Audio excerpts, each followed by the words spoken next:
I know it's kind of late tonight, but I guess I'm just going to go ahead and make this my Tuesday live as I normally do a live on Tuesdays. Um Considering that there's a lot of things going on in the media as always, um I think I'm going to put everything once again in its proper perspective as usual. But what I'm going to do is I'm going to link a bunch of different things together and how it all really stacks up when compared to real facts, figures, statistics, capabilities, numbers in general, and a lot more. Um, so, okay. Again, I'm not talking about anybody in particular, or really even anybody that I even know, but I'm going to, hey, Rebecca, good to see you. I'm going to discuss how certain things are stacking up as it relates to what's being said in the media. And again, I'm not talking about anyone in particular who's reporting any of these things.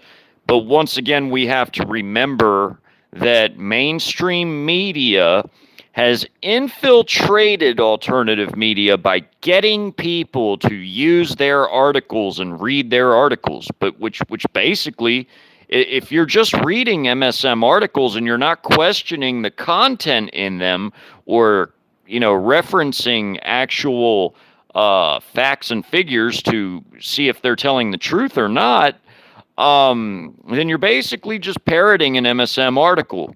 And I've seen people that I don't even know in large numbers that are doing this, and I guess even a couple people I know that do it every so often. And I don't think that they do realize exactly what it is they're doing. I don't really know. I can't say 100% whether they do or don't, but regardless, it's not a good thing.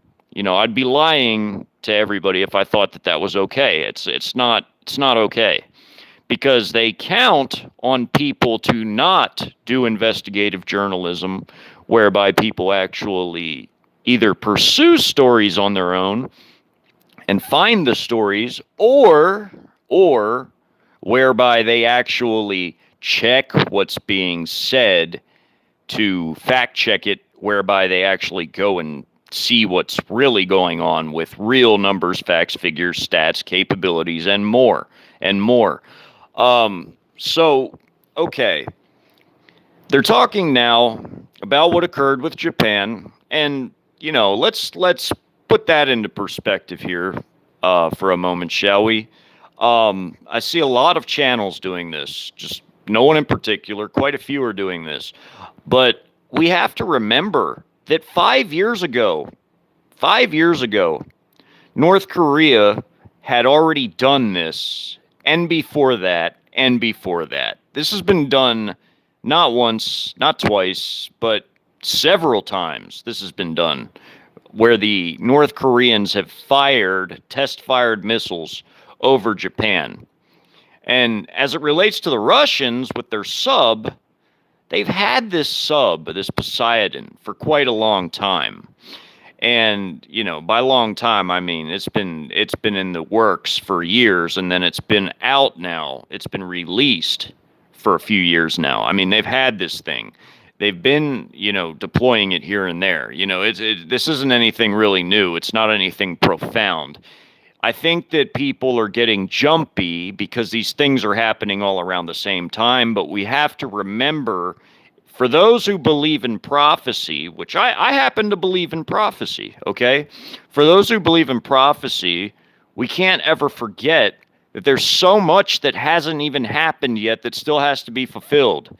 And one of my favorite books, besides Revelation, is Jeremiah, but also Ezekiel's another good one, because the War of Ezekiel actually describes a World War III situation very, very articulate and in-depth. So here's the thing. All these things that are going on at about the same time are getting people really nervous. And I understand that. I understand that.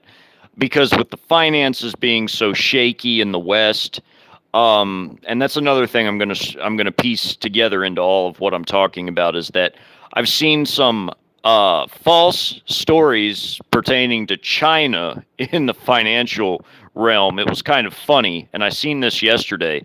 You know, as much as I love the economic collapse blog, they're like patently wrong about the story that they released, and I'm going to explain why.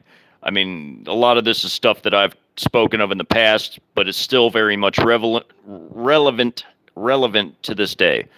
Um, so here's the deal: with the Western finances collapsing, it is not affecting the Eastern world, who has developed and built up their own financial system separate from the Western financial system. Now, it's separate because they have not only gotten their own financial messaging transaction systems, like the SIPs of China and the FSPS of Russia, but they're getting more and more nations to join all their trade organizations like the SCO, the Shanghai Cooperation Organization, as well as the Belt and Road of China. Now, you got to understand China and their regimes affiliated NGOs, they have developed this system right under the noses of the Western world because it's not talked about often enough in the West. And these things are very monumental. They have changed the game all the way around. They are game changers in the financial, economic, and military spheres. And I'm going to break all that down as well.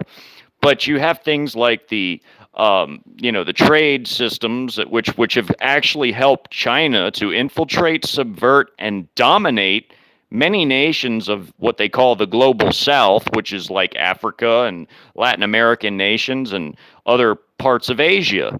So China has been able to directly influence these regimes and install CCP-friendly regimes that are then pressured to become CHICOM vassal states and allies, as well as the other quasi-sovereign nations of BRICS Plus that are joining this block of Eastern Eurasian nations. There's a few outliers like South Africa, which is part of BRICS, the original BRICS, but they're heavily under Chinese influence.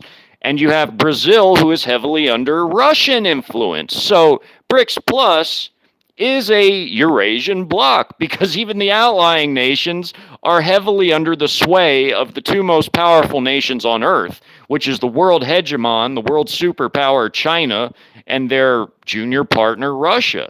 I mean, Russia is the junior partner. They're nowhere near as big as China in anything except their nukes, but Russia is still big and still pretty powerful.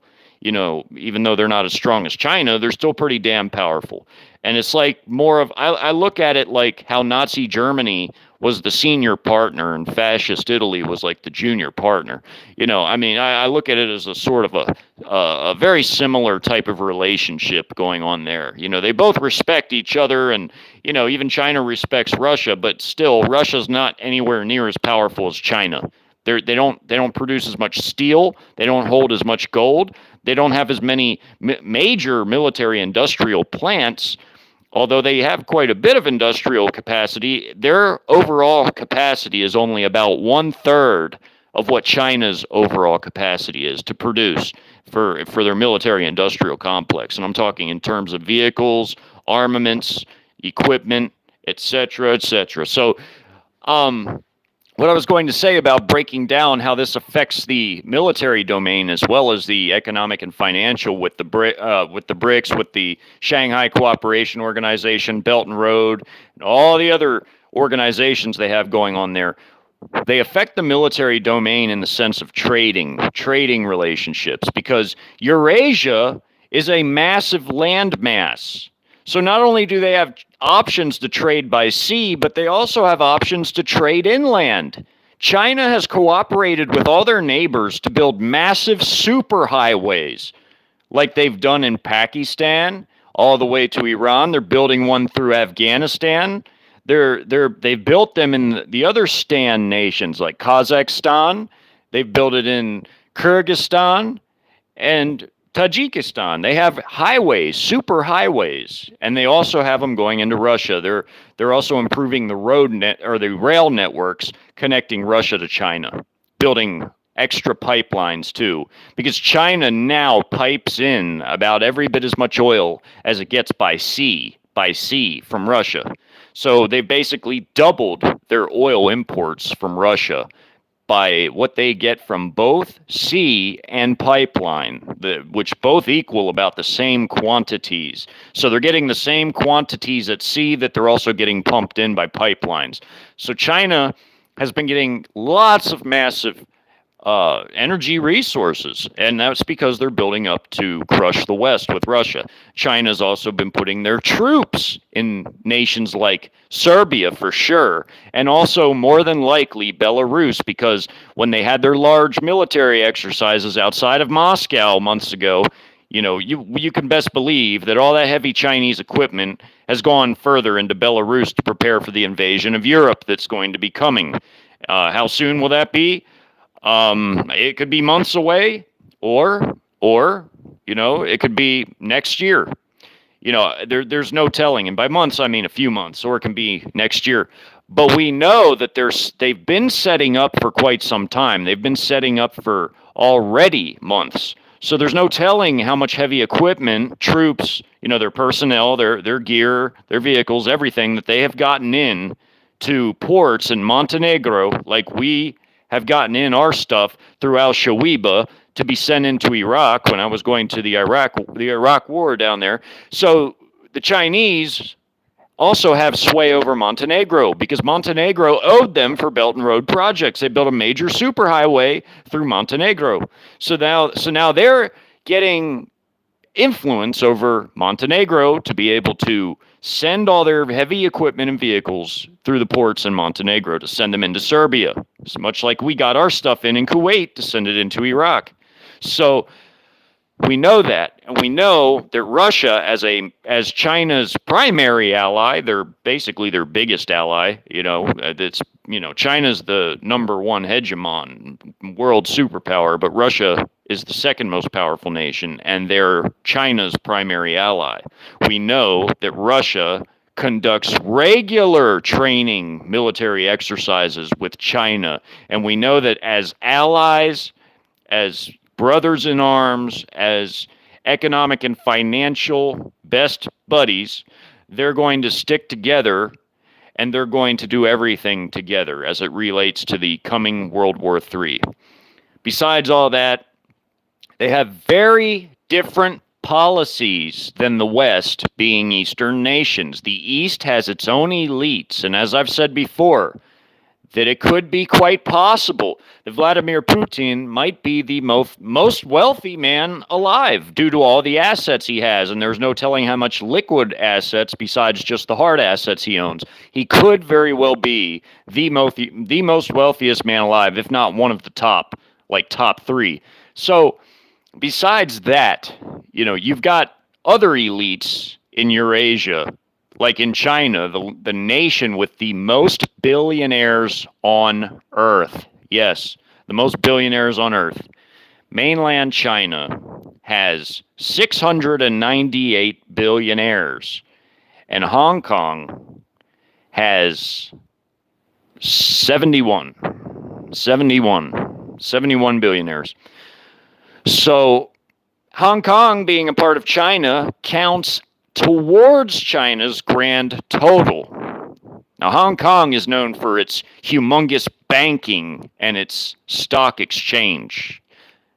So that's a humongous financial center, and it is one of the biggest financial centers in the Eastern world, apart from maybe Singapore or Tokyo. So besides that, China has besides them having the most billionaires, they also have a handful of trillionaires,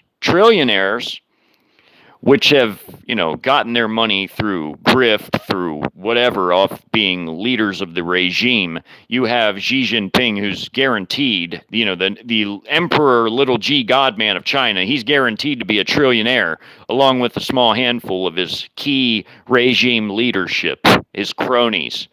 who have done much the same, using their position to enrich themselves. India surprisingly has a quite a big handful of billionaires. Nowhere near as much as China. I mean, but they actually have more than Russia.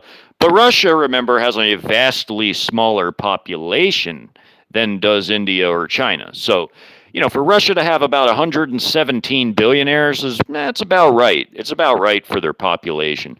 And that's good. That's good for a population of 150 almost million people, which is what Russia has as a grand total of their population. But the East has different monetary policy, back to what I was saying, because their banks are not privatized. They don't have private central banks that basically get to tell the regime what to do. No, the regime has nationalized their central banks, meaning that the central banks, fall under regime control. Now, yes, while it's true that India has allowed their central bank to sort of have a little bit of freedom to operate how they deemed fit, Modi has recently begun to rein them in because of all the agreements with the other BRICS nations to formulate BRICS, the Eastern Eurasian Bloc, which will ultimately be the 10 Eastern kings who will be victorious in World War III, the 10 kings of Revelation, who all give their power to the beast and reign for 1 hour with the beast. They will basically be from the Eurasian bloc, the 10 kings will be, and they are going to defeat the West.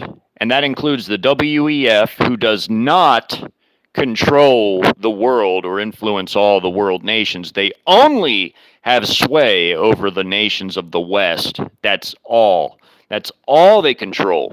Some people have thought, actually, and this is interesting, and I've said this before too, some people have actually said that they think that the WEF works for China because they try to kiss China's ass and copy China. They try to copy China's policies, and they want to say nice things about China all the time, but China really doesn't give a rat's ass about them or what they want, because China does their own thing. They have their own elites. They have their own policies, both domestic and foreign policies. Why? Because they control their monetary output. They control the central banks in China. They control the issuance of currency. That's why China has its own policies, its own elites, its own everything. The CCP is the ultimate authority in China. They don't they could care less about the WEF. Now, have they done business with the WEF? Well, yeah, sure. They've done business with the WEF when they have seen it fit to, because it benefited them in some kind of way. Like I said in my boomeranging effects of globalism video, it benefited China to pretend to be okay with the West so that they could come in here and get everything they wanted from us and industrialize even more rapidly and develop themselves even more rapidly, while we, on the other hand, were deindustrialized massively. And also they got their tentacles in us by basically catching our political parasite class doing nasty, dirty, filthy things that they shouldn't have been doing, and they've been caught by Chinese intelligence services, which led to them being forced into making policies that were anti-American against their own country that they're supposed to be leading, while creating these policies in effect to benefit who? To benefit China. To benefit China. So while we were being weakened, China was building up. China doesn't give a damn about no green anything. They don't care about green energy. They don't care about none of that. China is one of the most polluted, smoggy, dirty nations on the face of the earth. They could care less about green anything. They don't care about a green Great Reset or none of that garbage, because China has their own plans for a new world order. So does Russia. Russia and China's plans for an NWO is to conquer and colonize the West so that they can become extremely more powerful and wealthy, and they can control the world, which they will. They'll be the two strongest of the 10 Eastern kings. And they're going to create their own Well, this is what they want now. I'm just saying what they want out of their own words. They want to create a multipolar world, but in Chinese and Russian language, that simply means the BRICS nations. They want to have their Eurasian world where China and Russia are the leaders of that world, and they dominate everything. And they dominate everything. So the man of sin would likely be he who came along, because remember, he attains his kingdom through flattery. What does that mean, flattery? That means he kisses ass. He kisses ass to get those who have the real power, like the real armies, the real gold holdings, the real industries, the real everything, like China, Russia, and the others, to give their power to him. So he flatters them at first, and they give their power to him because he's going to come in and he's going to say, look, you guys are wonderful, China. You guys won this great victory in World War III. You guys, I think you should just keep your colonies, New China, keep your colonies, keep enriching yourselves. But what I would like for you to do is if you all could just help me out, if you would give me your power, I could fix all the problems in the world that are still lingering after World War III. He would do something like that. He would be saying things like that. He would schmooze his way into getting the real power by getting them to give their power to him because he attains his kingdom through flattery. Remember, the beast, or the man of sin, he rises from obscurity. Well, the definition of obscurity means to not be well known. It means to not be very well known or noticed. So it means that he's going to be somebody that comes from nowhere, meaning that he's not very well realized or noticed, or people aren't really aware of him, not many. So when he comes on the world stage, likely there are going to be some people who might have recognized him. There are just people that might have heard of him before or knew of him maybe personally or from like very vague memories. But this is going to be somebody, for the most part, who's going to arise. He's going to arise from the ancient Roman Empire because it says he comes from ancient Rome. Well, surprisingly enough, the ancient Roman Empire covered a lot of different territories, all the way from the Middle East, North Africa, the Balkans, even Russia. There were even Roman trading cities on the Black Sea coast of Russia, and also Ukraine, the Baltics. Then you had the Western European territories. You had North Africa. You even had parts of the Middle East, like Iraq, like Syria, like the rest of the Levant, which would have been Israel, Lebanon, Jordan. That was Rome. That was Rome. Okay, all of that was Rome. North Africa, which would be Egypt and Libya and Algeria, Tunisia, Morocco. That was all part of the Roman Empire at its peak. So the man of sin is going to come from the old Roman Empire. One of those nations is where the man of sin will come from. And it's likely going to be from one of the eastern nations that sat in the old Roman Empire. Okay, does that make sense? Think about it. The Eastern world is going to dominate the West in World War III. That means all these Western elites who think they're hot shit, who think they're going to run things, are not really going to be the ones who run things. They're going to be sacrificed. This WEF, this Great Reset, it's a distraction. It's a distraction because it's going to be sacrificed so that the true New World Order of the Eastern elites will be the one that is built.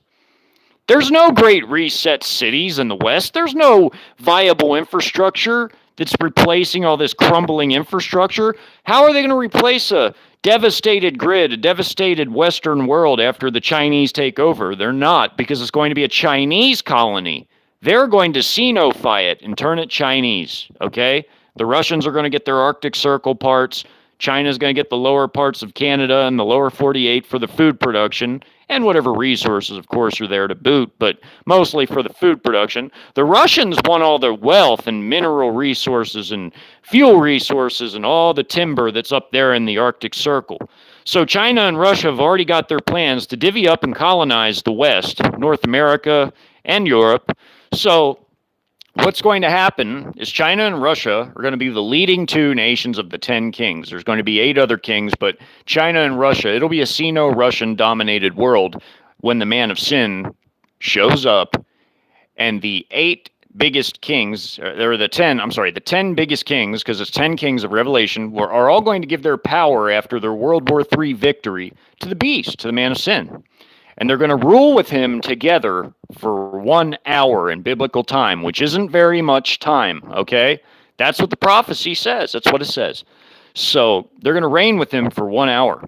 So this WEF, Great Reset, all this garbage, they're going to be judged first. They get judged first. The 10 kings and the beast get judged last. So we're stuck with China and Russia, whether we like it or not, until the end of time, until the Battle of Armageddon. So the West gets judged first because Babylon gets destroyed first. So does their allies. So does Western Europe. They're going to get overran. They're weak militarily, and I've shown you that with real facts, figures, numbers, capabilities, stats, everything. They have these puny, woke, pathetic, garbage armies. Compared to what they had during the Cold War, these new European armies are garbage. They've totally skimmed down their entire forces and their vehicles, equipment, and everything. It's nothing like what it once was. See, back in the Cold War, when it was West Germany and then you had East Germany falling in the Warsaw Pact, well, West Germany had a very big, potent army again. You know, it wasn't anything like what they had in World War II, but during the Cold War, they rebuilt their military capabilities. They had very good tanks and large numbers of armored formations, of tank formations. They had tank divisions, and they had, airborne forces. They had a decent navy that could block the exit from the Baltic Sea, and a lot of mine-laying vessels and destroyers and cruisers. That's what the Germans had. They had submarines. They still have good submarines, but they really scaled down their military. They basically sold off a lot of their old ships from the Cold War. Well, during the Cold War, they had these massive tank armies. They had a good air force. It was a big air force. The French, too, had a big military. The French had a big military. Italy had a big military like that. Britain had a big military like the Germans and French and Italians did. Well, now those are the 4 biggest European NATO contributors in Western Europe, and they have basically nothing compared to what they used to have at one time. I've read the numbers repeatedly. They're extremely small and understaffed, and just their weaponry, their munitions that they have in stockpiles are so pathetic that, like I've told you earlier about the artillery capabilities, Britain and France alone, their national stockpiles of artillery howitzer shells would be all exhausted, gone, within an 8-day span. Do you know what that means? That means in 8 days of a total war, if they even lasted that long, but in 8 days of a total war, they would be out of artillery shells. And the United States would have expended basically a year's worth of artillery shell production. So whatever we produced in a year would be gone in 10 days. In 10 days, just 10 days, a year's production worth of shells would be gone. And that's not talking about our whole stockpile. That's just talking about what we were able to produce in 1 year's time. It would be gone. Of course, we'd have more shells than that. But I'm saying that even with our stockpile, after what we've all given away, we pissed away to that black hole in Eastern Europe that's going on right now. After all the shells and rocket artillery ammunition, like the 1/3 of all our HIMARS/MLRS rocket artillery ammo we've given away, 1/3 of all of it now, and all the shells we've given them, and some of the platforms we gave them to be able to use it, we really would likely, if somehow, some way, we lasted this long in a war, we wouldn't, because of the 4th generation hybrid war doctrines that'll be employed against us, but if somehow, some way, we somehow lasted a few months, we would have expended all our shells by a few months' time. 2 months I would give us, and we would be all out of artillery howitzer ammunition. The British and French, it would only be 8 days. 8 days. That's what the NATO drills showed. 8 days and they were totally out of shells. Unbelievable. Unbelievable. These are the Western militaries, folks. They don't stand a chance. Now, these Western elites, why people think they work for China is because they've gutted the West. They've weakened the West. And China was able to come in and steal everything, all the technology, all the crown jewels, all the industrial secrets, all the industrial espionage, get all the factories. They're the only ones that ever benefited from globalism. They pretended to be okay with globalism, but they were never all in. They were taking advantage of us, knowing what we know about how they do things, how they operate, how sneaky they are. Come on now. They took advantage of us and played us like a fool. When Nixon shook hands with Mao and Zhou Enlai, the two Chinese leaders, I mean, he sold us out right then and there because he made a deal with the devil. But China was never part of the Western elites. China was never part of them. But they did business with them, and that's what I'm saying here. They benefited from globalism, from pretending to be against the USSR. That's what the whole Sino-Soviet split was really all about. They cozied up to us, pretended to say, oh, USSR bad, just so that we would give them everything they needed to develop themselves so that they would be a counterweight to the USSR in the Cold War. The East and West divide is real, but what we were trying to do, see, in the American mind, we were trying to split the East into two.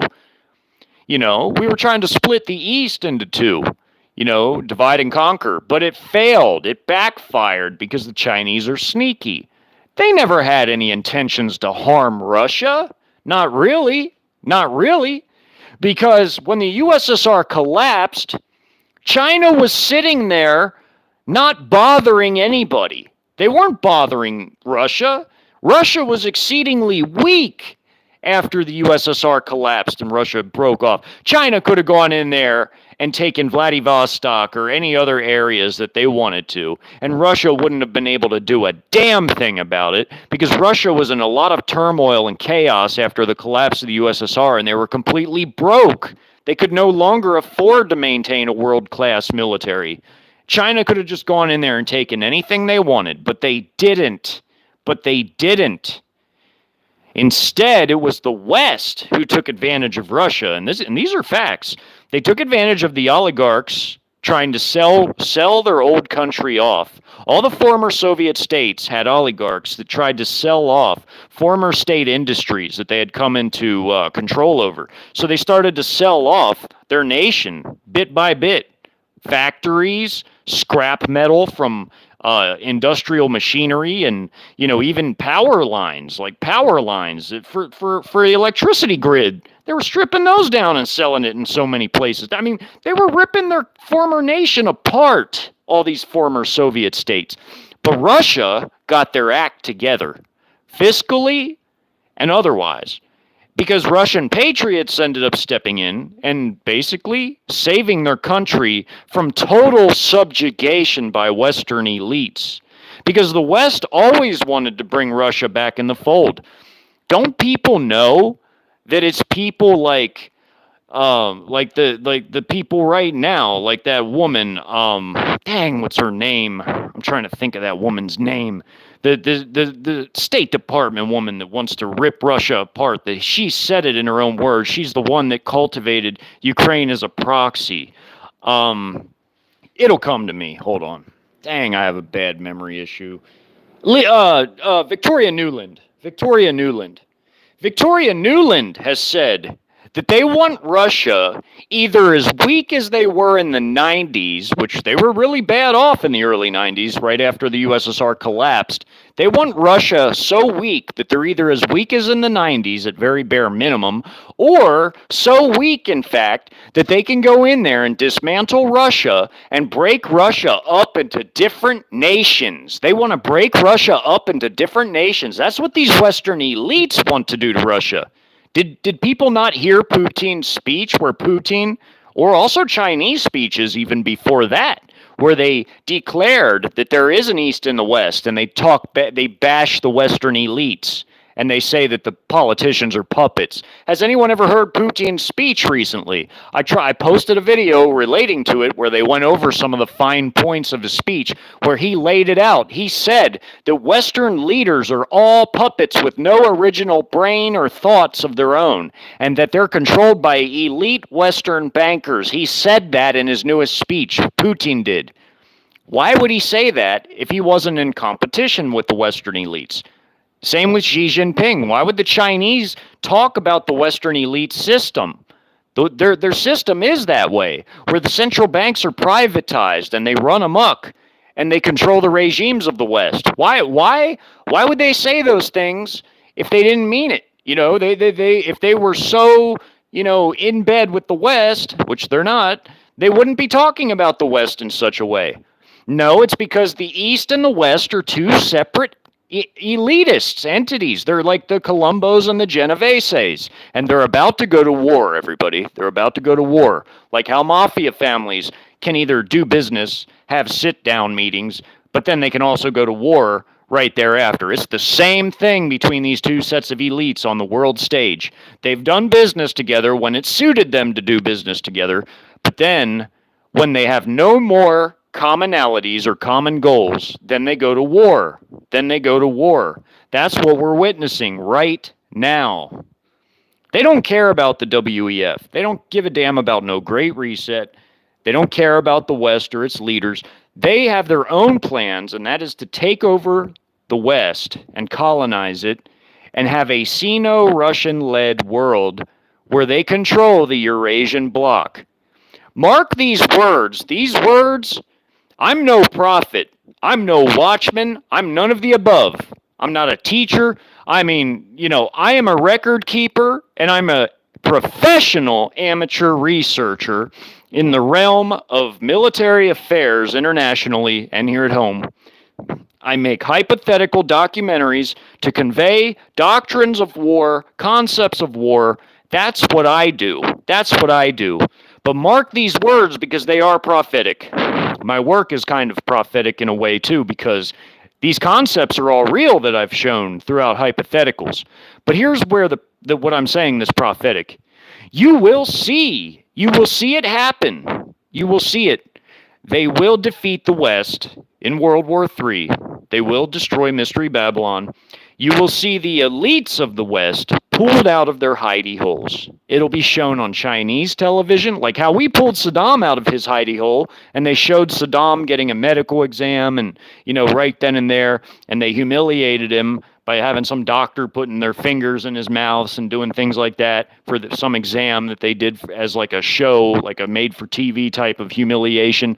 They're going to do the same things to the Western leaders and the uber rich of the West.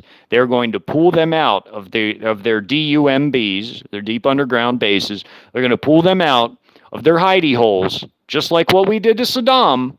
They're going to show it all over Russian, Chinese, and Iranian, and Pakistani, and all the other TV. They're going to show it. The whole world in the East is going to see this. That will happen. You will all see it. Because remember, the WEF and the Great Reset is a sacrifice so that the true NWO can come in and be built, and it'll be led by China and Russia. Mark these words. It's going to happen. It's going to happen. And if we're all alive when it happens and we've made it somehow through it, we're all going to see that. It's going to happen. It's going to happen. And, it's going to happen in the order that I've always explained. I told people the best metric for this stuff, the best metric of all of this, is that there's going to be a massive collapse, not just in America, but throughout the West, because of the boomeranging effects of globalism. It doesn't affect Russia, China. They're insulated from it. They have their own Eastern system. There is an East and a West. There are Eastern and Western elites. They don't control each other either. The WEF is not working for China, but China, the WEF has no sway over China. China and the West, Russia and the West, they're their own entities. They're their own things.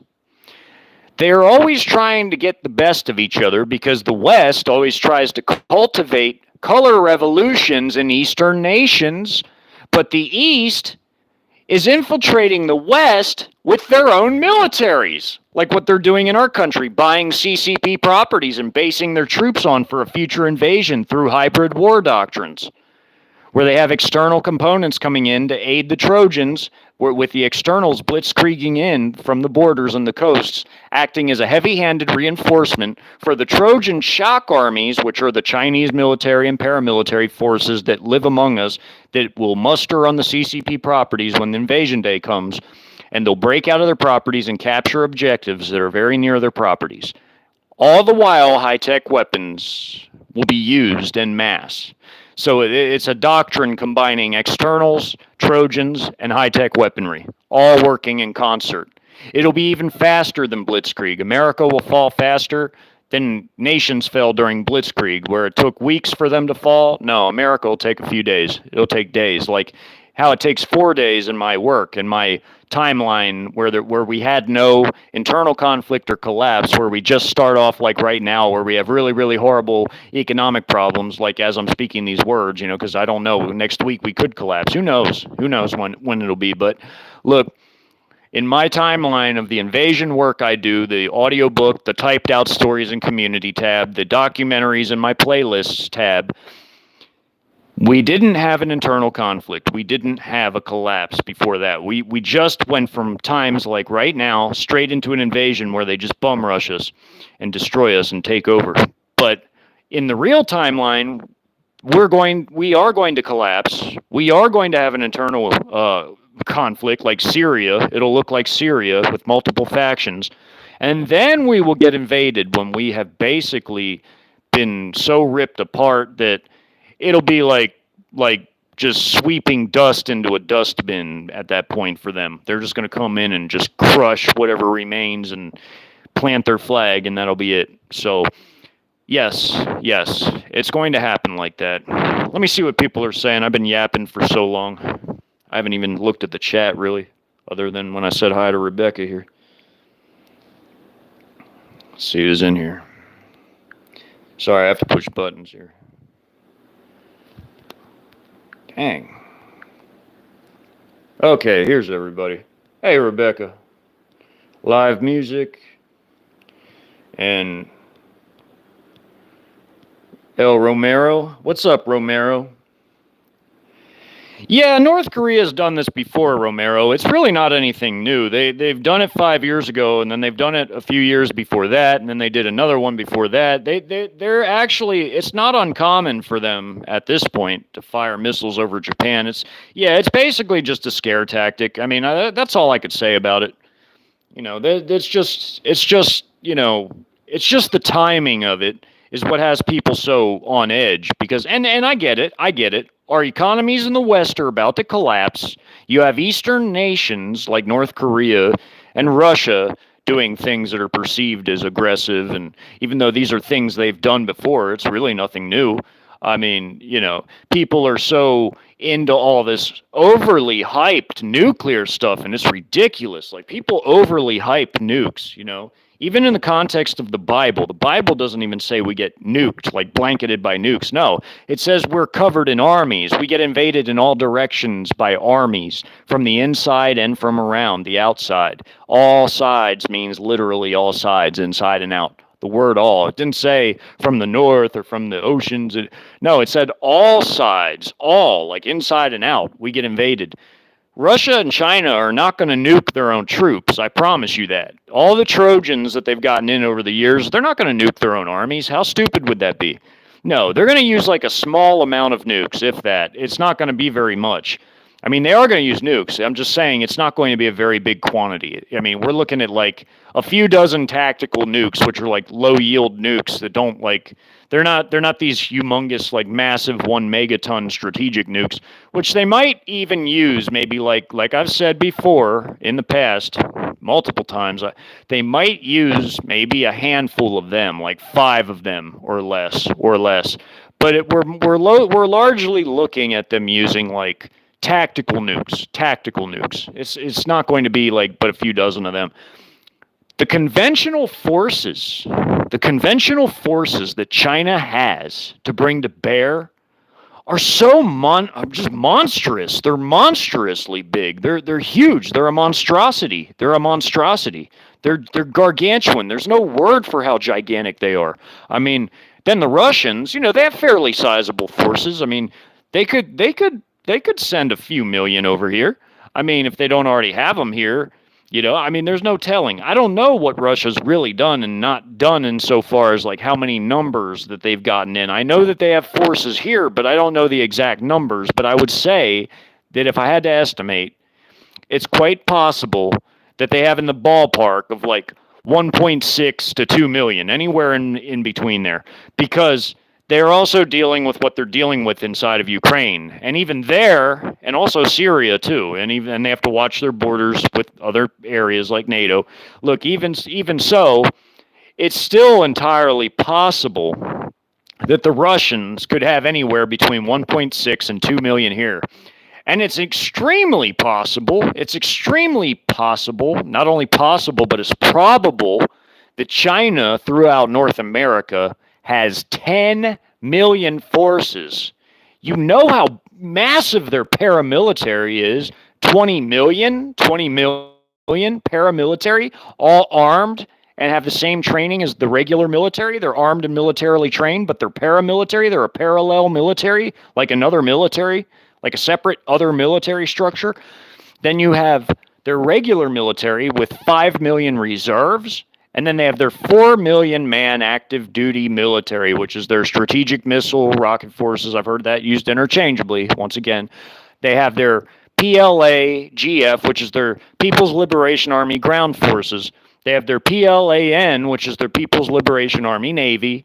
Then there's the PLAAF, which is the People's Liberation Army Air Force. That's the Chinese regular military.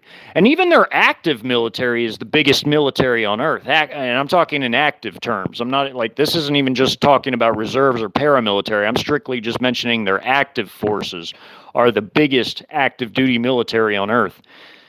So then you have their 5 million man reserves that are their military reserves. Then you have their 20 million man paramilitary forces. Paramilitary. China could easily have 10 million men in North America and still keep whatever they needed in Asia and Europe. Asia, Europe, and Africa too. Africa also, because there's Chi-Coms in Africa.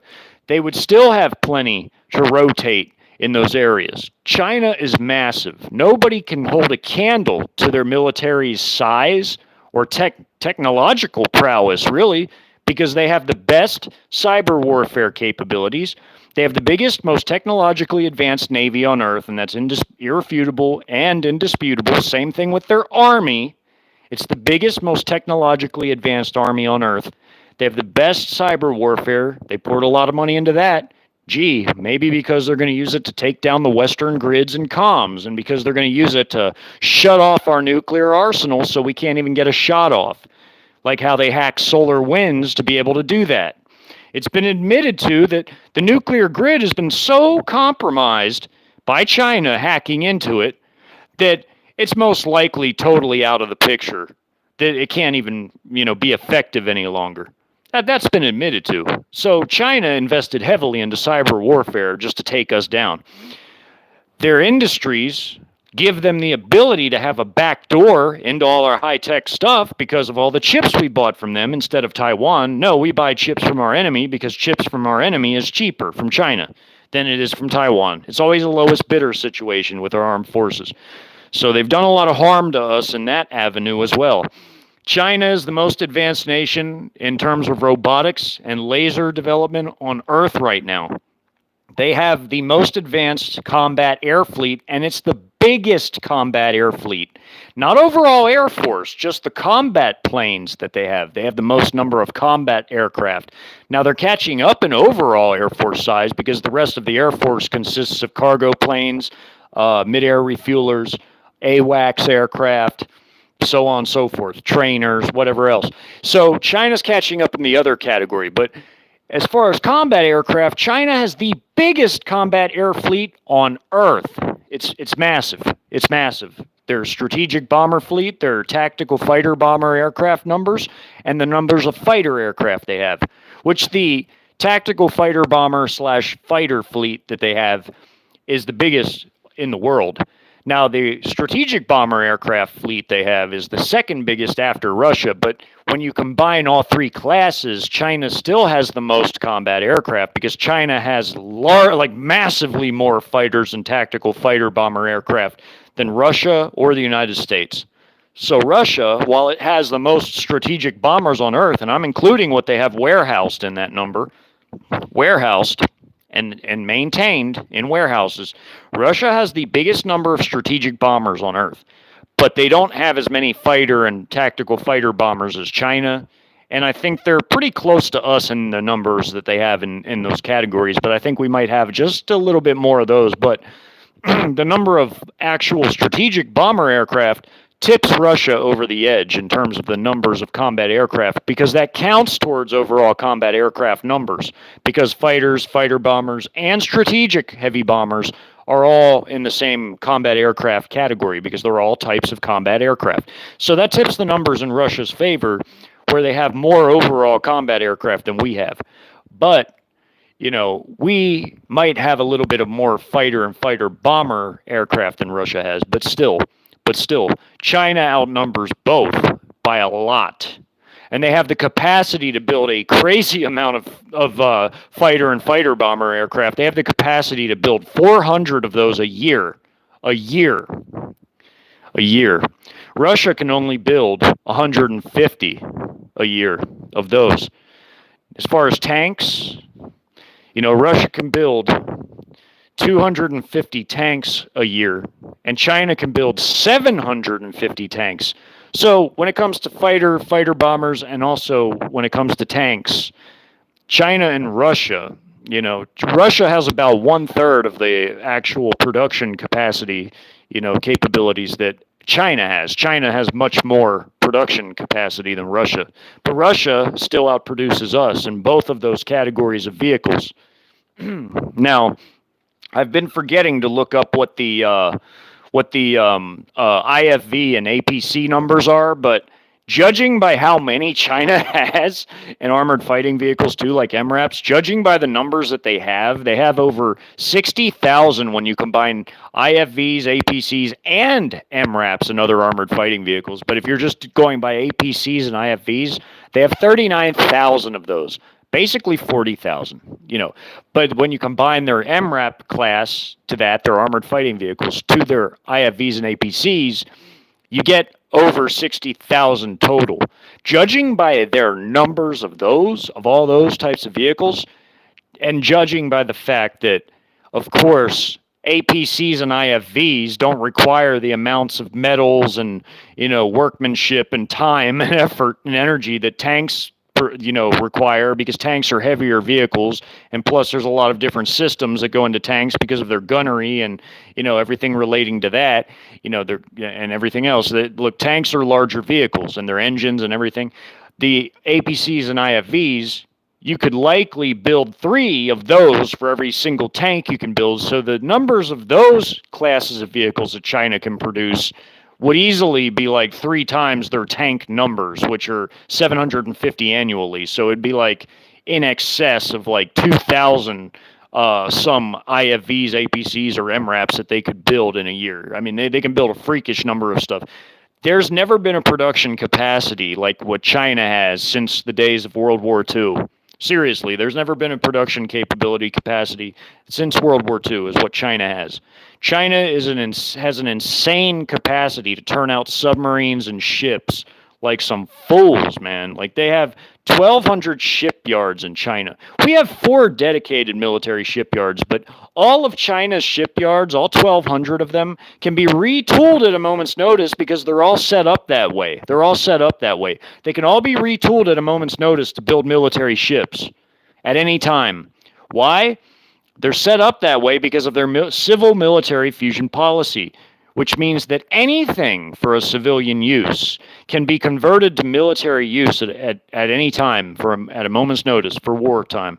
That means that civilian shipping whether it's cargo ships or whatever, can be converted for military use as troop transports. CCP regime properties can be used for military use. Houses and apartments can become barracks that are owned by the CCP. Farms can become logistical bases and FOBs. Ports become naval facilities and logistical centers and hubs. Same with air terminals that they might own in airports. Look, they can convert anything they own to a military use. That's what the civil-military fusion policy is and means. And the shipyards are all set up that way. Even automotive and bus plants in China are set up to be retooled to produce military vehicles, even though they don't really need that, considering the freakish quantities that their armaments factories already produce of those things. They have so many armaments factories already, they don't even need to convert their automotive and bus plants to produce military vehicles. Why? Because they already produce 3 times more than what Russia does in the land vehicle category and in the combat aircraft category. I can't speak for strategic heavy bombers, but in the fighter and tactical fighter bomber category, they produce 3 times what Russia can produce in a year. So same with their tanks, and of course with their IFVs and APCs. It's just obvious. That's an obvious thing. So that means that if Russia has the second biggest arms production industries in the world after China, then China has no competition. They have no competition. Not from us, not from anyone. China produces 1 billion plus tons of steel annually. 1 billion with a B, tons. All other nations are all only in the millions. China produces more steel than the next 20 nations combined. 20. So China has no competition because steel translates to military production. Most military production requires steel and copious amounts of it, which China has. So China also has the biggest gold holdings on Earth. They can't ever be broke. They can never be broke. Not as long as they have 6,400 tons of gold, and it's really 6,400 plus because it's been established that they have more, but they're not admitting to having more. They won't admit to having more. They will only release that they have 6,400 tons. Russia has 2,000, I think it's like 2,800 tons. They're the second biggest holder of gold in the world after China. China won't admit to having any more, but they have more. So, look, China is the wealthiest, most powerful nation on Earth in real terms, facts, figures, capabilities, and more. Nobody can touch them. Russia is the second most powerful. And also add to that, though, that although Russia overall is the second most powerful after China, they do have 2 things that China really doesn't have, and they have more, and that's having more commodities than China due to their massive size as a country. They have more commodities than China, but they also have a bigger nuke arsenal than China. But that doesn't matter, though. It doesn't matter because China's nuke arsenal is all extremely modernized and it all works. That's one thing. See, the whole American arsenal, it's been questioned that it might not all even work because of how old our nukes are. I mean, yeah, sure. We've been working on that. We've been trying to, get new warheads in there, from the Pantex plant, right here in Texas. They've been trying to repair or refurbish or just make entirely new warheads to replace all the old ones, aging ones. Well, our stockpiles are so massive that there might not even be enough money to do it for one thing, and it would take forever. China's nukes are all newer. They're all newer. Because their nuke arsenal was born quite a while after ours. Their nuke arsenal was born in the 60s. So they basically, all their nukes are new. They didn't start off with very many at first anyway. So all the nukes they have been built really from the 90s and onward. All their nukes and all the older ones they had before that had already been basically scrapped or refurbished. China's nukes are all newer. That's what I'm saying. They're all newer. They have fractional orbital bombardment systems that have been tested and they're tried and true. We don't have that. We do not have anything like that. We don't even have a working mass deployed model of a hypersonic missile at the time I'm speaking these words. We don't have it yet. We probably never will. We probably never will because this nation's about to collapse in every type of way.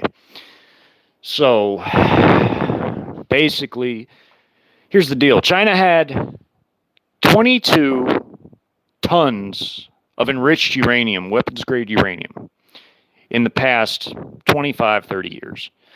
They had 4 tons of plutonium. That's easily enough to make 1,200 nuclear weapons, nuclear warheads. But because their nuke arsenal size, the exact size is a state secret, I go off the number of new missile silos that they've created in Xinjiang mixed with what they have in Inner Mongolia and Manchuria that they've already had, their road mobile, train mobile systems. You know, their DF-31As and their DF-41s. Look, that's their, they can each carry 2 warheads. Those are their primary ICBMs, which are intercontinental, their longest range missiles. They have easily enough at 2 warheads apiece. And with the amount of fissile material they've had enough to be able to make easily 1,000 warheads. 1,000. I'm not going to say they have 12, even though they could. They could with the amount of fissile material they've had. But I'm going to go with 1,000 because that's the high median and it makes the most sense. Because obviously they would probably keep the extra material, the fissile material, they would have been able to build with the extra 200. They're probably keeping that in some sort of a reserve somewhere, in case they need to build more in the future. So,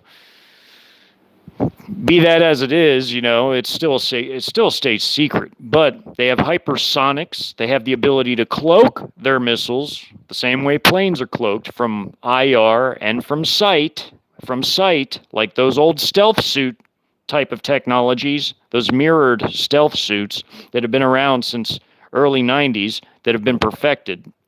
They have the same type of tech they can put on planes to cloak them. They have the same type of things for their missiles. They also have IR-resistant paint to camouflage it from infrared signatures. So these missiles can be cloaked easily. They've spent the money, and they've already done this. I don't know how many they've done it to, but they've already done this. They have hypersonics. They're about on their 5th model of hypersonic.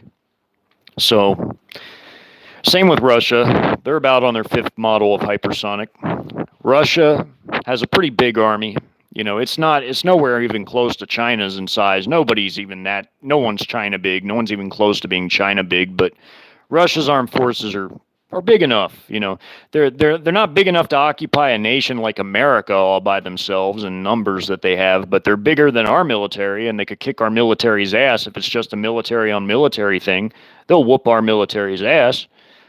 Sure, yeah. I mean, if they say they came into America, if it was just Russia against just America, yeah, they would obliterate our military. Their military would obliterate our military. But the thing is, they don't have enough people to occupy America all by themselves. You know, but if it's China, just China against America, they could kick our military's ass and fully occupy all of America ubiquitously because they have more than enough people to do it. But China, Russia, and their allies are going to invade and occupy us together. It'll be a coalition, just like the coalition we put together to invade Iraq when I went to the Iraq War. When we invaded Iraq and got Saddam and all this other BS, that was a coalition effort.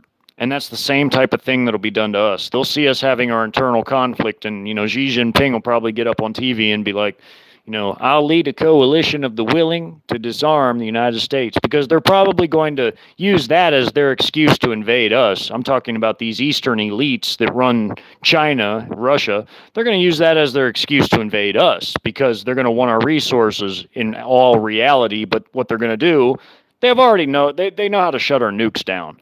But they're going to lie and say that, oh, because America's in so much turmoil, we have to go disarm them. We have to go take their nukes, like how we tried to say Iraq had WMDs and we had to go in there because of that. Well, they're going to say they're going to invade America because of our WMDs, even though they can already hack in and shut them all down, which is what they're going to do. But that's a good excuse for them to put a coalition together and invade, don't you think? Makes the most sense to me. I think that that's going to be a big part of why they're going to come in. So let me see what people are saying.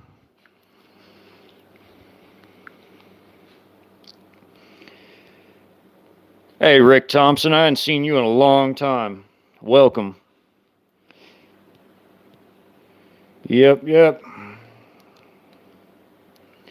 Live music and, let's see.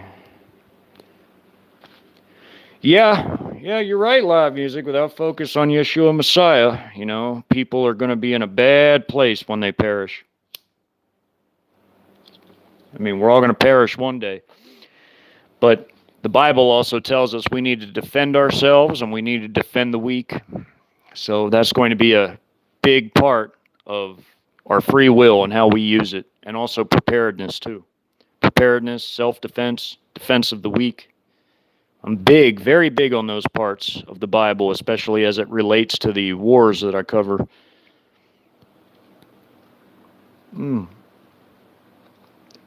Well, Rick, Romero, yeah. Oh, yeah, I already answered that. Yeah, it's definitely a scare tactic, for sure. But it's happened before. Hey, Miriam, how you doing? I didn't see you in there. And Debbie, hey. Yeah, Xi don't care about our leaders or none of them. He don't care. He's been taking advantage of us. The Chinese have been taking advantage of us, and Xi too, for a very long time. They've been stealing from us and, weakening us and priming us up for the kill. They could care less about the WEF or what the West wants. They don't give a rat's ass about the West or its leaders or what they want. China has their own goals and plans. And they're going to take the West over, and that's a big part of it. Colonizing us is a massive part of what China wants. They don't care about anything else but themselves. The CCP is all about Chinese communism, or it's about communism with Chinese traits, meaning that they don't care about the Occidental world, the Western world, the Occidentals. They're Oriental, and they only care about China. The CCP is a very, very racist form of communism, and they hate Westerners. They do. The CCP does. I'm not talking about Chinese people. I'm saying the CCP is a very racist regime. They don't care about Westerners, Europeans. They could care less. They don't care about our elites. They see us all as bankers and snakes in their propaganda from the Korean War all the way to now. They could care less about us. In fact, they don't care at all about us because, they don't care about the WEF or their reset either. And the reset's a joke anyway because there's nothing to reset what they've destroyed with. There's no infrastructure. There's no great reset cities. There's none of this garbage. What they're going to do, you cannot run a society when everybody's starving, everything's destroyed, all the infrastructure is dilapidated or doesn't even work anymore. You can't run a society like that, or with a weakened military that can't protect it. If you have a weak military, then the natural order of things is that somebody more powerful than you is going to come in and crush you. And that's exactly what's going to happen to the West. It's going to deteriorate, break down, and the world's superpower, China, the most powerful nation on earth, and their best friend Russia are going to come in here like the twin horns of judgment and kick our ass all the way around the battlefield. And they're going to crush our people like how I depict in my story, my audiobook and my written stories that go along with the invasion documentary. So basically, yeah, that's what's going to happen. Like I said, mark my words. There's going to come a day when, after the West is defeated, they're going to hunt down the elites of the West, the WEF people, and all that are associated with them, and they're going to pull them out of their deep underground bases, and they're going to humiliate them on Eastern television stations, like how we did to Saddam. It's going to happen. It's going to happen. You can call that me prophesying, because I see it plain as day. I see it plain as day. That's part of their judgment for all the things they've done to youngsters and just people in general, just all the wicked things that these Western elites have done. They're going to pay for it first, even before the Eastern elites pay, because God raises up nations to punish other nations. And when a nation is judged, it's judged from its highest elites all the way to its lowest vagabond. It says that in the Bible. It always talks about the king and his people all going into judgment. Deuteronomy 28 and many other verses speak on this, and in great detail.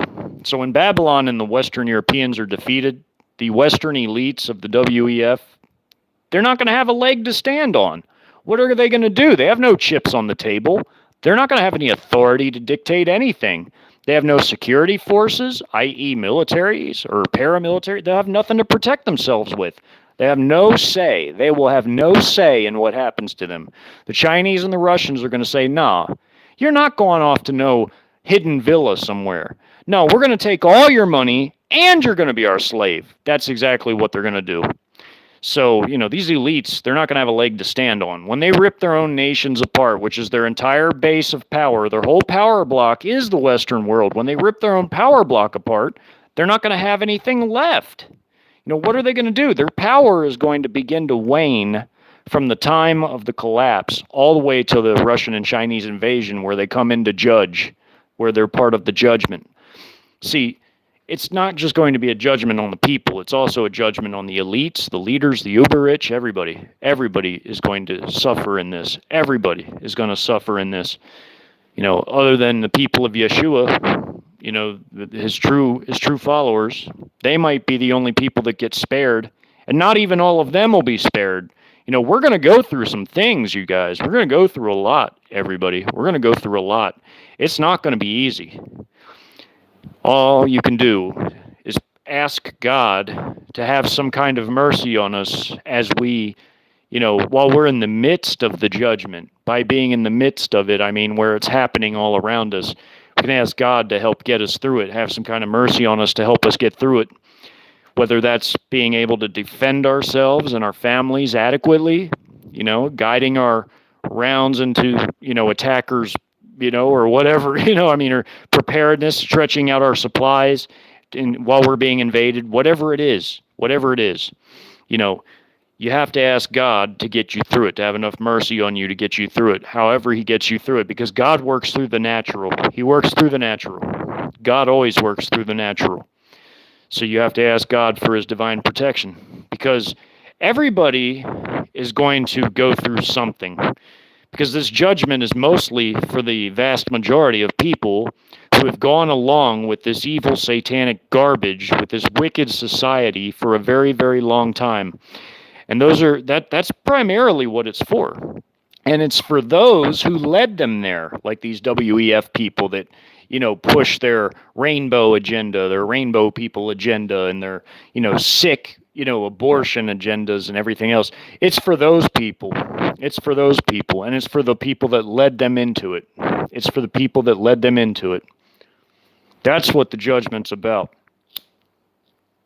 So these Western elites are not getting away with anything. But the Eastern elites are not going to get away with anything either now, because at Armageddon, they're going to get theirs. They're going to get theirs. They're not going to like where they wake up at, because they're every bit as evil as the Western elites. But remember, evil comes in different flavors, and evil destroys evil. Evil comes in different flavors, like assorted candies. The CCP is its own type of evil. It's a godless, secular, humanist, wicked, diabolical police state regime that conducts organ harvesting, slavery, genocide, just all these wicked things. But then you have the Western elites who try to hide their evil, and they practice satanic witchcraft and all this other garbage. Then you have the Russian political oligarchy, who they have their own evils. There's so many different flavors of evil all around the world. There's different flavors of it. But evil destroys evil. These different flavors, they'll have conflicts with each other, because they all want to be the ruler. They all want more power. That's what they're all about, is more power. They could give a shit less about each other. They don't care about each other. They're all in it for more power. That's what it's all about. More power. They step on backs to get to where they are in the first place. And then they have conflicts with each other because they all want more and more. They're never content. They're never satisfied. Evil destroys evil. The only time evil cooperates with evil is when it benefits them to do so. That's it. That's all. I'm going to say my goodbyes here. I've been going a good hour and 15 minutes. So, hey, Jennifer. Hey, love. Thanks for coming. All right, Rick and Rebecca. I'm so glad that you all came here. Thanks for attending. This is going to be my Tuesday live, and it is Tuesday technically. So, so yeah. I felt the urge to do this because there's just a lot of madness in the news. And what I was going to say about media before I go is just, there's so many goofy, crazy media narratives out there. And I've already exposed what they said about, see, they can't explain how after all these months, Russia hasn't been dislodged and Russia continues to do what they're doing with their artillery. They can't explain that away because, you know why? Because several months ago, they said Russia was running out of supplies and ammunition. And here's Russia still lobbing insane amounts of shells, 20,000 shells a day on average. They've launched over 3,600,000 shells. And this is just a freaking, limited incursion. This isn't even a full-scale invasion. And they've lobbed an insane amount of shells. An insane amount of shells. So, and they're continuing to keep firing all these shells and rocket artillery and missiles. And the Western media, the Western media cannot explain it away because they lied and they got caught in a lie. They said months ago Russia was set to run out. So now they came up with this goofy narrative about how they have to get shells from third world, much less industrialized North Korea, who North Korea's entire arms manufacturing military industrial complex isn't even 1/8 the size of what Russia's is. And Russia is only 1/3 the size of what China is. But North Korea is not even 1/8 the size of Russia's arms manufacturing industry. So they're saying, you mean to tell me that Russia, who continuously does these artillery barrages, massed barrages, volleys, has to, continuing to do the same thing that they've done for 5 months, has to go to third world North Korea to ask for shells? Get out of here with that bullshit. That's a bunch of shit. And then they wouldn't even say what intelligence agency said it, so they just said, U.S. intelligence. Which intelligence agency? They didn't say. Well, why didn't they say? Because it's embarrassing is why. It's embarrassing. Make up some BS bunk narrative like that. And people believe it because people are stupid. How stupid is that? A bunch of garbage. And no, we're not on the eve of any nuclear war because other things have to happen. Now, I'm not saying there couldn't be a nuclear false flag or something like that. Of course there could be a nuclear false flag-a-rooney. Of course. But I'm saying a full-on, knockdown, drag-out, nuclear war, that's not going to happen. We get invaded by massive armies. Russia and China are not going to nuke their Trojans that are already here in massive numbers. They're not going to do that. Yes, they'll use a handful, small amount of nukes. That's it. They're not going to blanket America in nukes. It doesn't work like that. It don't work like that. The Bible doesn't even say it works like that. And reality matches up to what the Bible says 100%. All the facts and figures I always give always back up what the Bible says.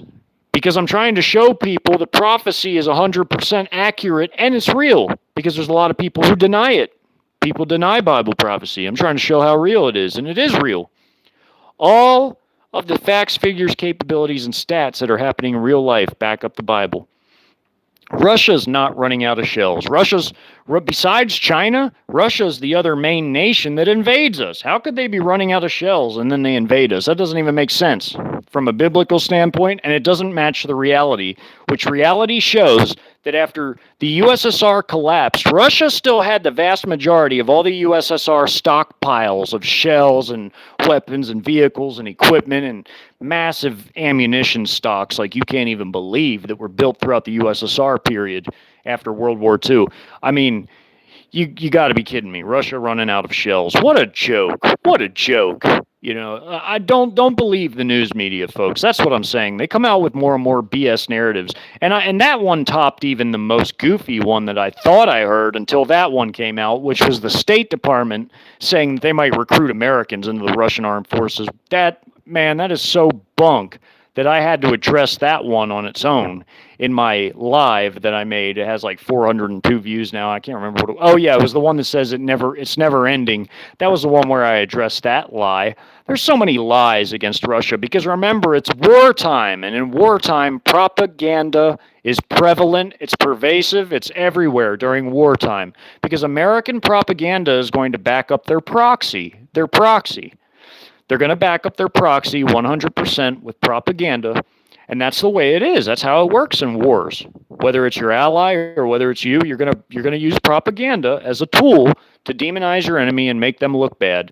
But they can't make Russia look bad because they look like fools. So they have to make these narratives up that are crazy to try to explain away how Russia keeps going like the Energizer Rabbit. Oh, they borrowed shells from North Korea. Yeah, that's it. They borrowed shells from North Korea. Because that makes sense, right? Get the freak out of here with that bullshit. They're going to come out with more crazy, kooky narratives. You listen, you watch, you'll see it. And even after I'm long gone off of YouTube, from the material that I've already put out, you'll already know what I think about some of the narratives that'll keep coming out. You'll already know that it's all a bunch of bunk BS, and you'll know what things to look for and how to look for them, because I will have already showed you and exactly how to debunk these narratives, because I would have already given you a number of examples.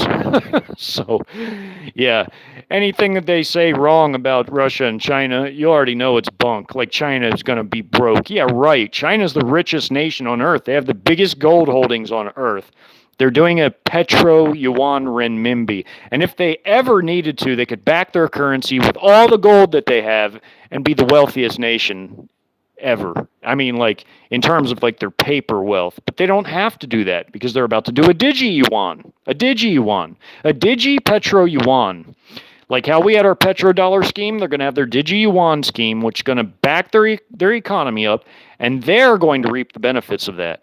They're going to reap the benefits of the digi-petro-yuan renminbi. But they're still going to be sitting on this ginormous stockpile of pure gold. China can never be broke. It's an act, and it's all a deception. China's deceived the world before in that way, letting Evergrande tank just so that they could hurt the Western investors. It's all to hurt us. It doesn't hurt them. That's what people don't understand. It's not hurting them. It's hurting the West. Just because we're hurting, we project things onto China like it's affecting them in the same way when it's really not. It's all projection. Like how we project on Russia because the West runs out of shells fast in a war. They project onto Russia that Russia has to run out of them fast. Nope. Wrong. Fail. Wrong. Fail. Fail. Epic fail. Same with the financial situation. They've got their own financial system, folks, like I explained earlier in the video. Russia and China are not going to be broke. They're the two world leaders, basically. Especially China, because they're the hegemon. They're the world superpower. But Russia is the second strongest nation on earth overall, and they're the junior partner to China. So they and China rule the world, basically, in real terms, because the West is floundering and sinking, and it will be conquered and occupied by China and Russia. So that's my video. The New World Order will be an Eastern-dominated, centric New World Order, and the beast will get his power from the 10 Eastern kings who create the real New World Order after this fake bunk Great Reset is sacrificed. Because that's all it is a sacrifice. It's a distraction from the true New World Order. Most people in Western nations can't fathom that the East is going to rule the NWO, but they are. They are. All the facts, all the undeniable facts point to that. They all point to that. But I thank everybody for coming once again and going a good almost hour and 30. You all have a wonderful, blessed night. May Yeshua bless and keep each and every one of you. Thank you.